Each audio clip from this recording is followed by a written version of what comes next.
Yeah, so today I'm going to be talking about, this talk isn't really about new research. It's about a lot of really basic things that I feel like I should have known about the tools we have from randomized numerical linear algebra that I'm going to try to pass on to you all today. So I hope you find it interesting. So we're all here because we sort of appreciate the impact of randomization and certain tools we have, like high-dimensional probability tools, matrix concentration, analytical tools to impact linear algebra. And in particular, RandNLA has been particularly impactful in changing how we do linear algebra on data problems, so large data sets. My goal today is to give you a hint at how some of the methods we use in RandNLA can hopefully have impact on other pillars of applied and computational mathematics.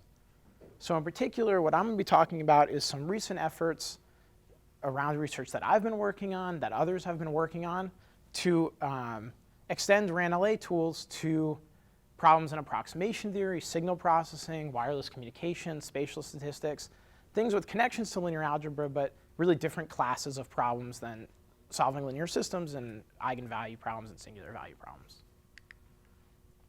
I want to be in the, one sec, I want to be in the right full screen mode.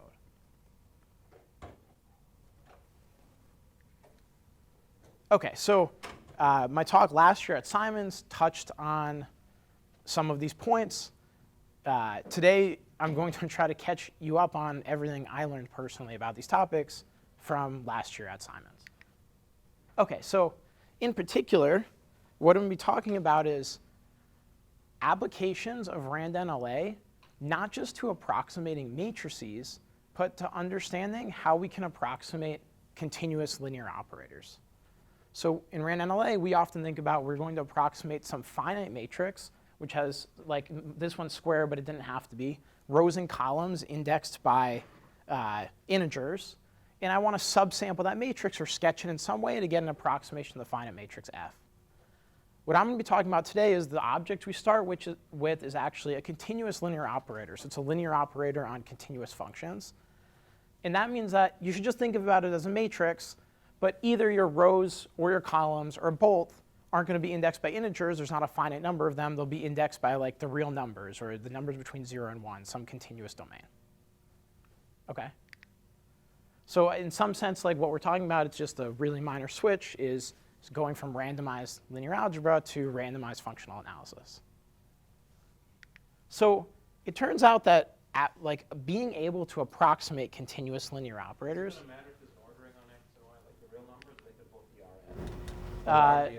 It doesn't, so if it's like Rn, it doesn't need to be an ordering. Just think of it as like you could pick any arbitrary ordering. Yeah. And it won't necessarily be like, yeah, countably infinite. So it turns out that these problems of approximating continuous linear operators pop up in a lot of places, which I'm going to hint at more as we go along in the talk. But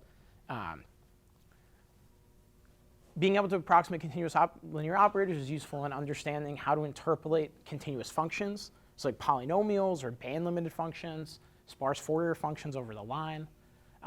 It's been super valuable in understanding how to speed up kernel methods in machine learning. So sometimes we think about that as an actual linear algebra problem. A lot of people in this audience might know Nystrom approximation. But if you've seen random Fourier features methods, those are factoring a kernel matrix in machine learning as a continuous linear operator and sampling from that continuous linear operator. And as you saw in Cam's talk yesterday, these sort of problems also show up in basic signal processing problems like sample approximation of Toeplitz covariance matrices.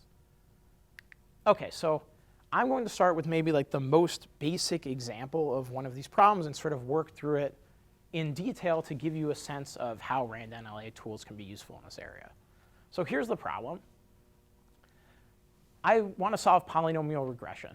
So I'm given pointwise access to some function f that's defined on the real line, say from 0 to some maximum point t.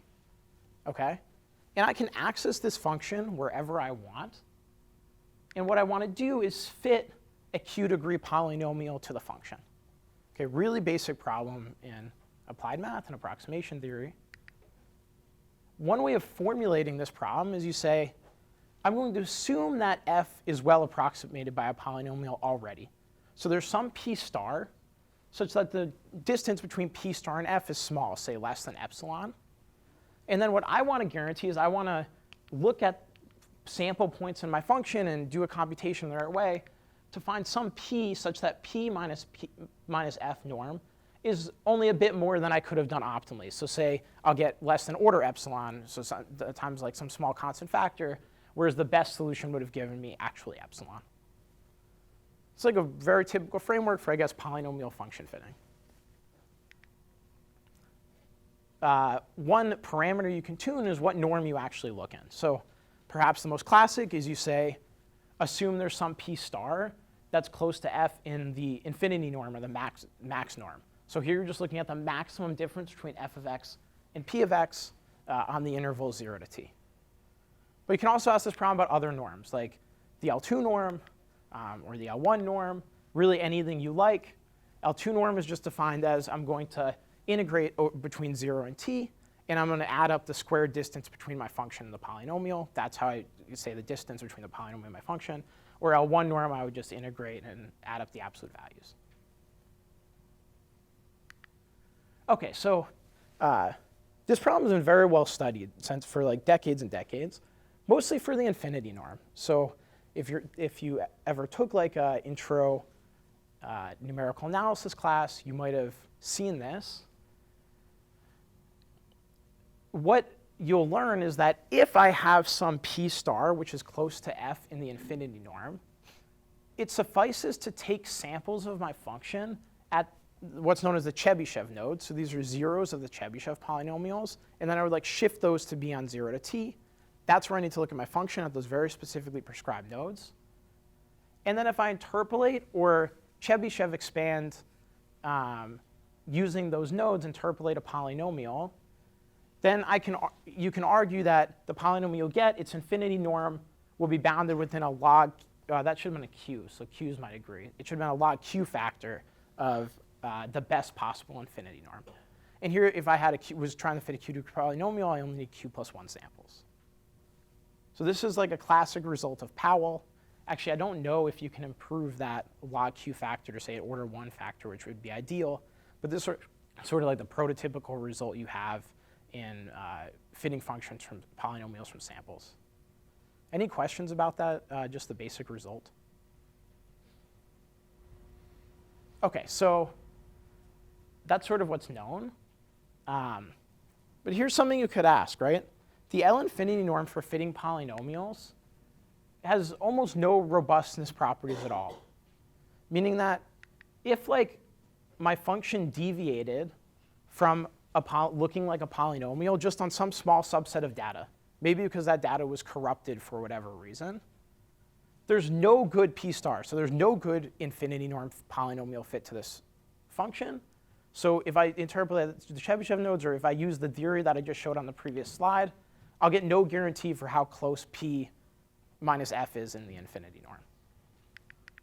But I mean, intuitively, you should have been able to still find a good L2 norm or L1 norm fit for this polynomial. You could have just skipped that bump of missing data and still gotten a pretty good fit under some different metric. And this really isn't like the fact that result I stated like doesn't capture this isn't a matter of the analysis. Like you couldn't have, for example, gotten that Chebyshev interpolation result for the L1 norm or L2 norm. And the reason for that is that if you want to be robust, you need to have some randomness in your method.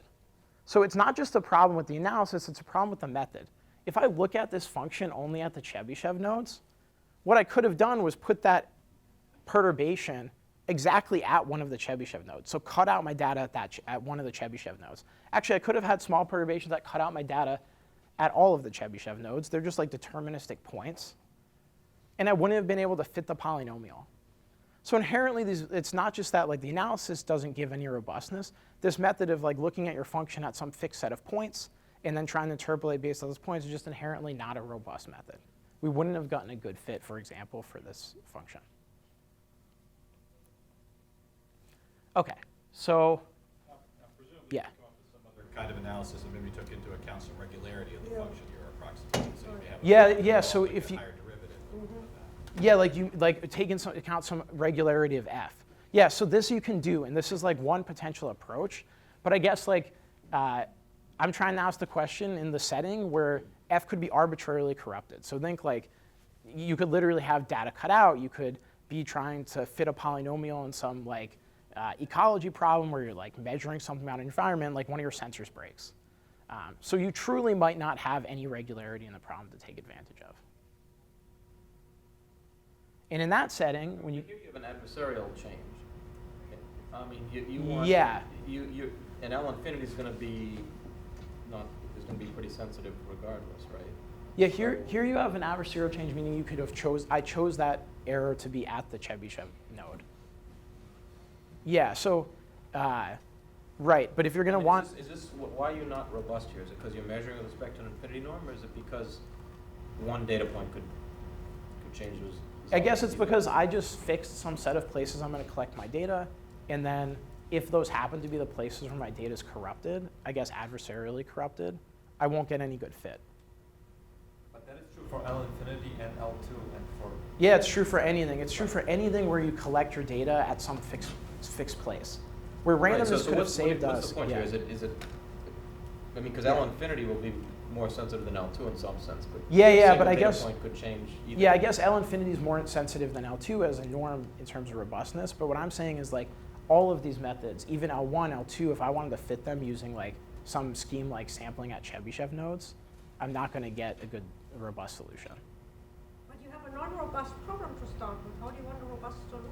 Like L2 could give you a robust solution. So even if I corrupted this at all of the Chebyshev nodes, if I had some scheme that instead of looking at Chebyshev nodes looked at other points, I could have gotten an L2 norm fit, a good L2 norm fit. But that assumes you have a lot of information about the function, right? No, we're going to do it with just randomness. No information about the function. I mean, I don't know. You could use that that envelope to define a distribution and sample and eat a little bit. Yeah. And then you're distinguishing these two factors. Is that exactly? So we're going to do something. call? We're going to end up seeing something exactly like that. Because you're also still on a line, basically. So back to the question, is the input and output R or RD? And you're still on a line. Here's on a line. So I'm going to talk at the would- end about how you can start thinking about higher dimensions. But for now, like for this toy example, we're just going to do a line. Higher dimensions is harder. This is like, but there's a lot of interesting open questions there. So there must be connections to Monte Carlo methods, quasi-Monte Carlo methods, and all that, right? Yeah. So we're getting into randomness on the next slide. So this is sort of like how would you solve this problem if you have the RandNLA toolkit? Here's one natural approach. Is view this whole thing we're trying to do as like a least squares regression problem. So in particular, you're going to have some continuous operator where you have the columns indexed by all possible t values between 0 and capital T. And then each column corresponds to a polynomial. So like the constant t squared, tq running down the columns. Any polynomial can be written as c times this operator f. And I'm going to call that polynomial p sub c. And then one thing to ask is, forgetting about how I collect my samples for now, can I solve the problem? I want to choose the c that minimizes the two-norm difference between this operator, f of c, minus y, where y is the function I'm trying to fit. So saying I want to minimize the two-norm distance between y, the function I'm trying to fit, and any polynomial on 0 to t.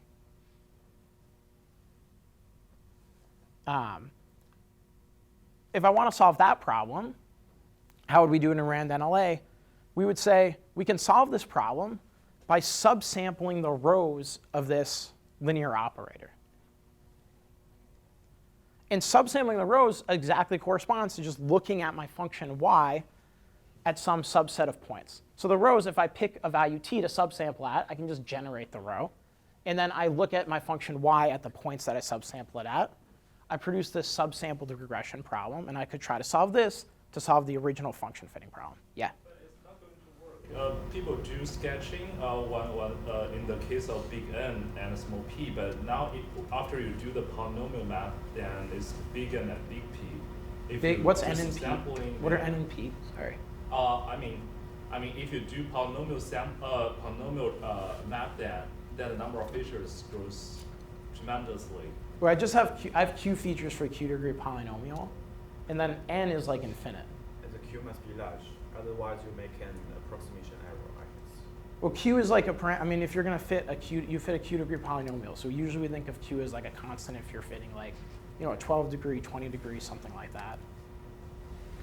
Maybe like in high dimensions, maybe you're thinking this starts becoming wider if you're using like high dimensional polynomial kernels. But for now, just like this is, we should think of that as a constant width, infinitely tall matrix. Yeah, if you have 100 input features, if you do an order 3 polynomial math, then you will have like a million features. You're talking about high dimensions, right? So like, if I had 100, I would need 100 samples, but that's same for, I mean, if you're going to fit 100 polynomial, of course you need 100 data points. So this is just like, yeah. I mean, I definitely need Q samples. I'm trying to fit a Q degree polynomial. It's just doing functional approximation. Well, he's not talking about a polynomial kernel. He's just saying, he has Those are monomials. monomials. Oh, okay.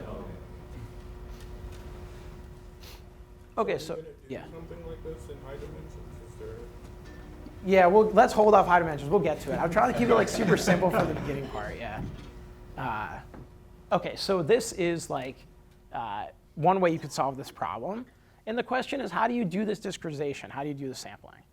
So we sort of know that the answer from randomized numerical linear algebra is we should be sampling the rows of this operator by statistical leverage scores. So we've all seen statistical leverage scores, but just as a reminder, if this operator is a matrix, there's many definitions of these we have. So we can do like the quadratic, it's defined for a row AI of the matrix A. You can do the quadratic form of AI over A transpose A inverse. There's this minimization and maximization characterization of leverage scores. Assuming for now, we're linearly independent columns. Sorry, I forgot, are you doing interpolation or quadrature? We're doing interpolation, so we just care about interpolating the function. Okay, so these are the leverage scores. They have like concrete definitions for the rows of a matrix. And usually, often what we do is we try to find some way of approximating these leverage scores or computing them quickly in some way, and then we subsample down a very large linear regression problem to reduce the size of it for computational reasons. In my setting, things are a bit different. So now, I mean, our matrix had infinite rows, so it's not just a leverage score for a finite set of rows. This is actually a continuous leverage function. You just think of it as an arbitrary function over time values 0 to t, because I had one row in my operator for every value 0 to t. Okay? There's no way we can go about computing leverage scores for these rows. Like, there's infinitely many of them. We don't even have like a way to represent this function. What do you mean you can't compute it? This must be a first cousin of just the influence functional. So I guess I could compute like the leverage score for one row of this matrix for one value t, but the problem is I need to sample by this thing. So I can't just like compute it for the whole function. So what we need to do is approximate this function in some way. And like one way to go about doing that is, can I just obtain some simple closed form upper bound on the leverage score function? We know that instead of sampling by leverage scores, it's actually okay to sample by any probabilities that are strictly greater than the leverage scores. Do you know you can't get a closed form for this leverage scores? And you're in a pretty idealized setting. We're going to get, that's what we'll see exactly. You So could do a decomposition of the operator into its orthonormal basis. you're way ahead. So we're going to get that like next slide. Yeah. So yeah. Is this thing easy to sample from, or are you just scared of it? That's another thing which I'm not going to talk about. It should be easy to sample from. All the closed forms I'm going to talk about are easy to sample from. But it's something you should be worried about. So we've done some of the stuff for like kernel approximation, and you have to be thoughtful about that. So by simple, it needs to be something easy to sample from. Okay. Leverage scores always look like that in time. Yeah, well, we'll see actually. So you will see that it will always look like that in time, which is maybe surprising. So this is you're plotting here the leverage score value This I'm plotting, this is just like a thing I made up, but it would be possibly the real leverage scores. And this is representing some simpler function which upper bounds leverage scores, but is close to them.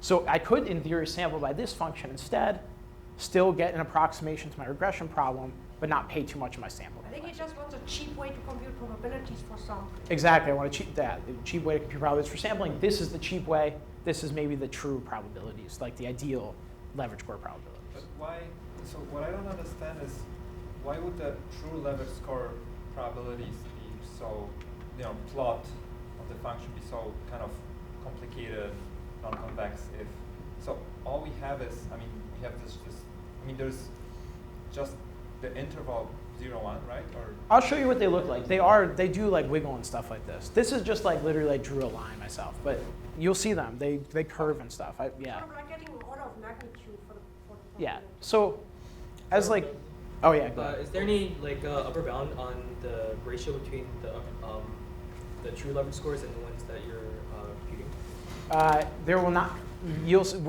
I'll explain that. There's not going to be upper bound on as a per leverage score wise bound, but the sum of the approximation I'm going to get, those won't sum to much higher than the sum of the true leverage scores. So that's all we really need. Yeah. So for the like classical approach, how do they get the points for doing the L2 interpolation? Do you get the same sort of? There's no solution. Like to do L2 polynomial regression was only solved in 2016. So like, there's no classical approach. And like the way they do it is actually using matrix Bernstein bounds. They didn't know about. We're going to talk about that later. They didn't know about leverage scores, but they essentially like learned linear algebra on their randomized linear algebra on their own and then solved the problem. So there is no classical approach for sampling if you want to do L2 polynomial function fitting. Okay, so Ilse already hinted at this. Here's one definition of leverage scores. I can take my linear operator, a matrix, and we saw this in the first talk today. I can find an orthonormal basis for it, and then the leverage score is equal to the norm of a row in the orthonormal basis. So as we've already heard, there's a lot of structure to this problem. We know an orthonormal basis for the polynomials over 0 to t. In particular, these are the Legendre polynomials. So it's like a very specific set of polynomials defined by a 3-term recurrence. And these polynomials, when you use just like the standard inner product, which would equate to the 2 norm over 0 to t, or orthogonal to each other. So they're effectively an orthogonal basis for the columns of this polynomial operator I have. And then you just say the leverage score is equal to the sum of, so I can line up these polynomials in the columns of U, and then the leverage score at point t is equal to the sum of the evaluation of all of the Legendre polynomials up to the qth one at point t. So that's our leverage score. So these are what the true leverage scores look like. Like it's not that curve that I showed. It has like wiggles and stuff. It looks like this. Okay. Fortunately, like these things are really well studied. There's something known as like a Bernstein inequality for Legendre polynomials if you dig through the approximation theory literature. That shows that this curve, which is the sum of values of the Legendre polynomial at a point t, can be upper bounded by some constant times q, that's the degree of my polynomial, divided by square root of 1 minus t squared. So here I change things. So instead of going from 0 to some capital T, I'm just going from -1 to 1. Then I don't need to keep constants around, but everything would shift just to 0 to t. Okay? So think of this as when you get close to the edge of the interval, this is getting close to 1, the bottom of that fraction is getting close to 0, your leverage scores are blowing up. So this is an explicit, very simple closed form upper bound on the leverage scores you need for polynomial regression. And also going to the question of, is this bound tight? It is up to constant factors. So you can observe that it actually appears tight, but just to like check it, if you just like plug this into Wolfram alpha and do some integration, what's the sum of these things, or the integral of these leverage scores? You get something that's on the order of q. It's just like 4q over pi or something like that. So that means that my upper bound on leverage scores, if I summed up all those upper bounds, if I integrate out, I get something that's order q, whereas the true leverage scores we know sum to q. So I only need to take some constant factor more samples if I sample by this upper bound than if I sample by the true leverage scores. I can solve this polynomial regression problem with order q log q samples.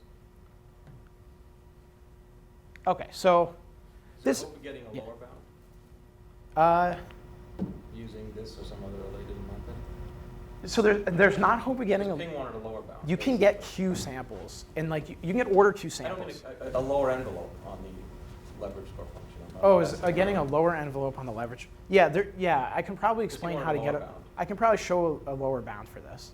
We basically have another technique for getting lower bounds.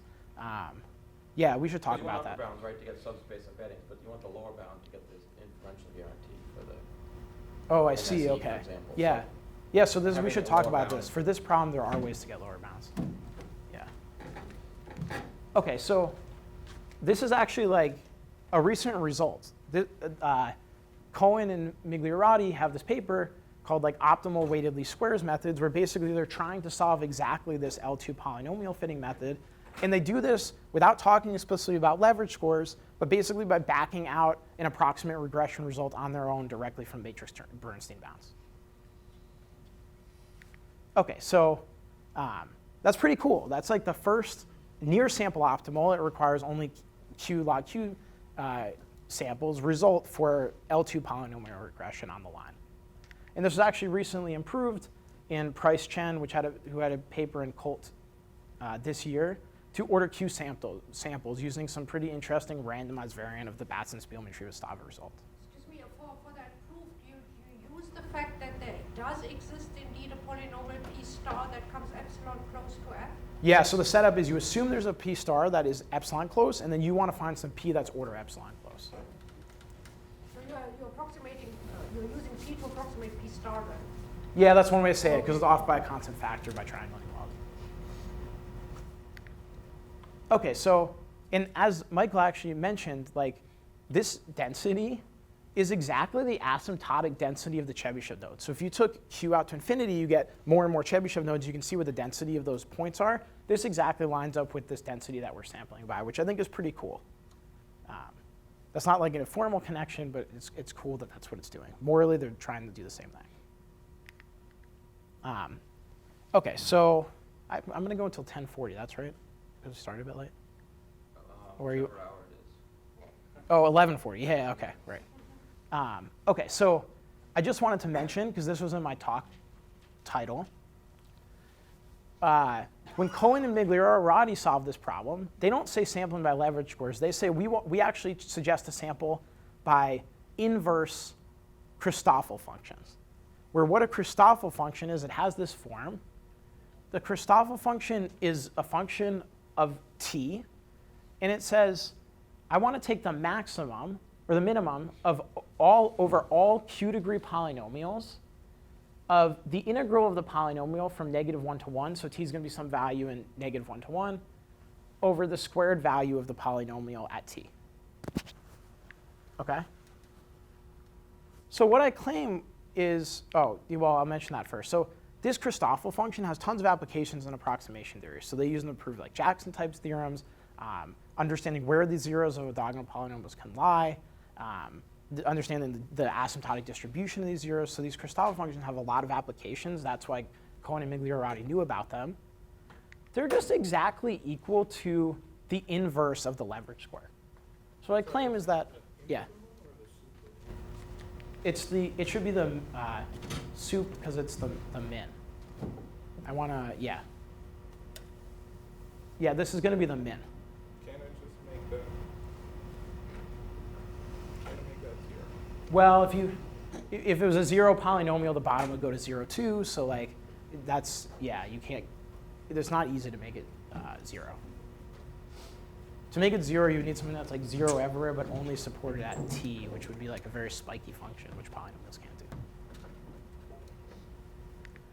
So I claim these Christoffel functions are exactly the inverse leverage scores. So if you ever see this like very useful notion in approximation theory, they just are the same as our leverage scores. And this follows from this maximization characterization of the leverage scores. So for a matrix, one way to define the leverage scores is that you say I want to maximize over all vectors x. I want to find some vector x such that ax at entry I squared is as large as possible as norm over norm of ax compared to norm of ax squared. And this will be my leverage score at row ai. So with linear operators, it's sort of just the same thing, but it's at t.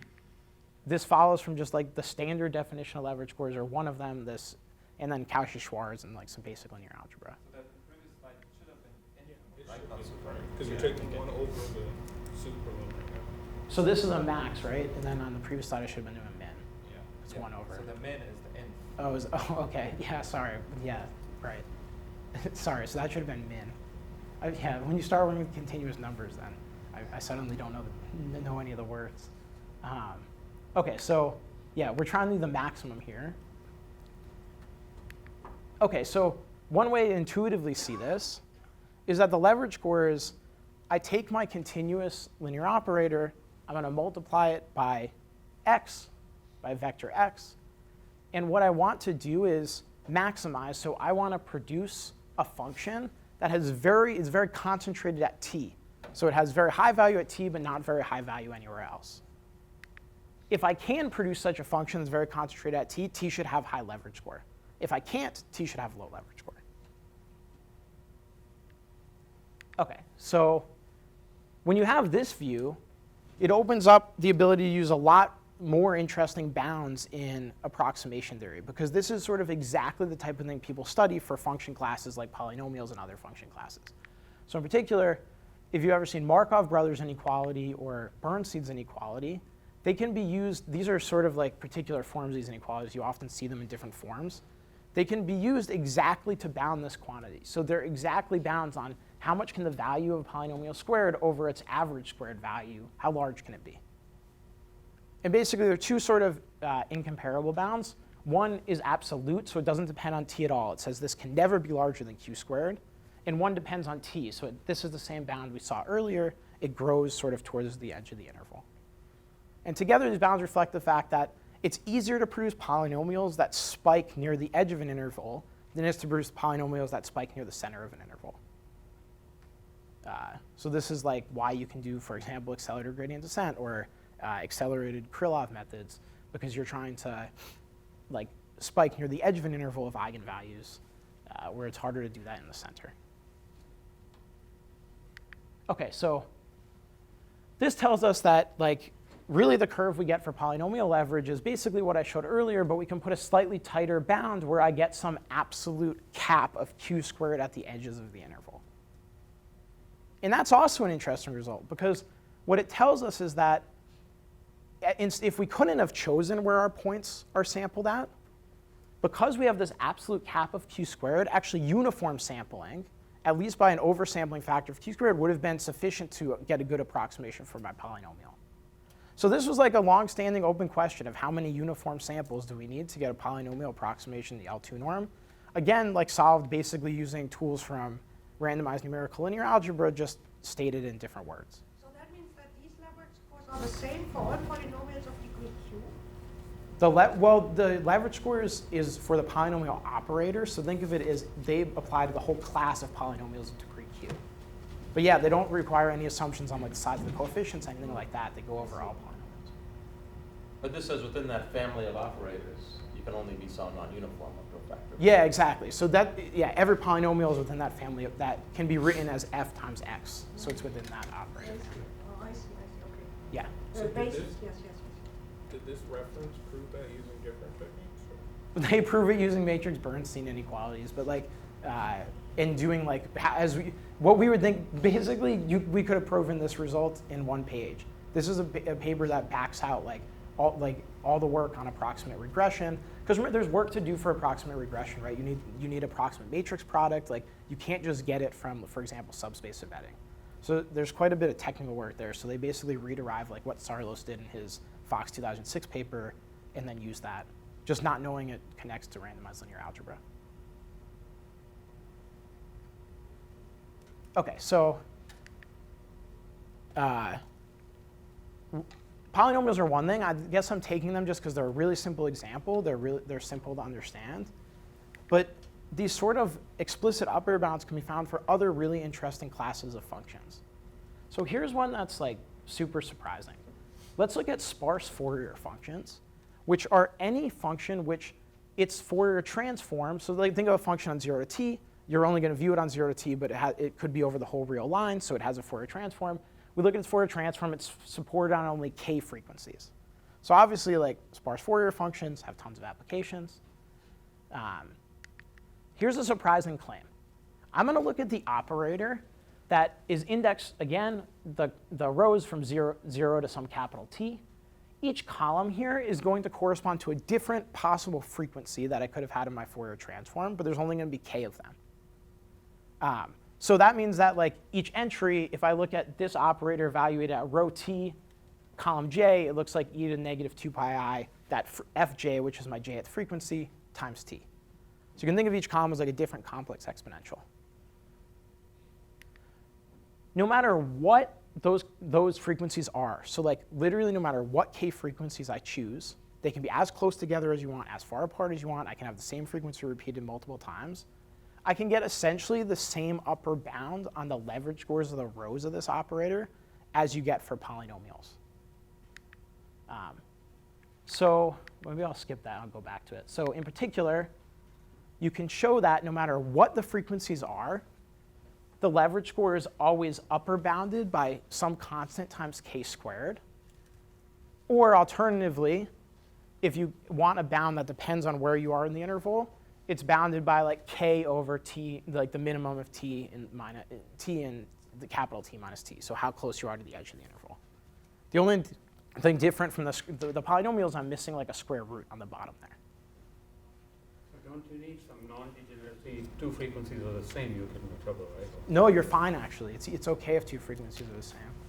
One way to see it's okay if two frequencies are the same is because then I can actually just drop the column and then it's the same as the leverage scores for like the remaining k minus 1 frequencies.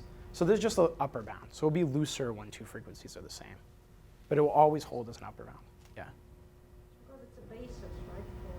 No, it's not a basis. So that's what I was going to say in the previous slide. So if these were on-grid frequencies, so they were frequencies indexed by integers, and then my columns were indexed by like evenly spaced integers, this sort of bound would be obvious because as Ilse was saying, these columns would be actually an orthonormal basis themselves.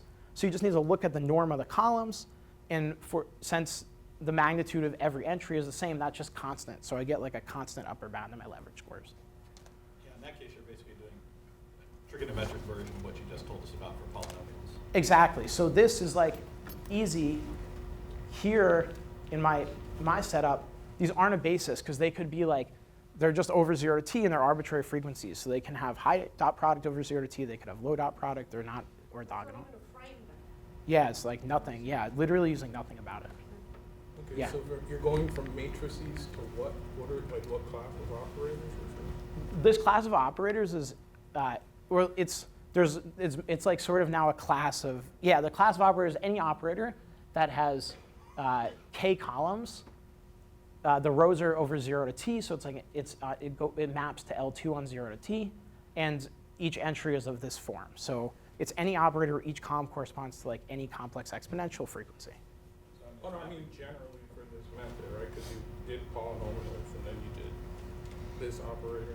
Yeah, now we're doing sparse Fourier operators. Yeah, I'm actually going to run out of time, but I'll try to mention other operators at the end. Yeah. So this result, like, actually a bunch of people in theoretical computer science have been bashing their head against this problem, myself included, for like a couple of years, and got bounds. And then we got this bound that depended on t. Chen, Kane, Price got a bound that was just the absolute upper bound, and then we realized in 2016, again in approximation theory, this was actually a recent result that they had managed to prove these tight Bernstein bounds for sparse Fourier functions. So I'm happy to talk offline about intuitively why that bound holds. It's a little bit complicated, but the upshot is that again it's nearly tight. So this is my upper bound on the leverage scores. If I integrate this upper bound, I don't quite get k. I would have liked to get order k. I get like k log k. So this upper bound is tight up to a log k factor.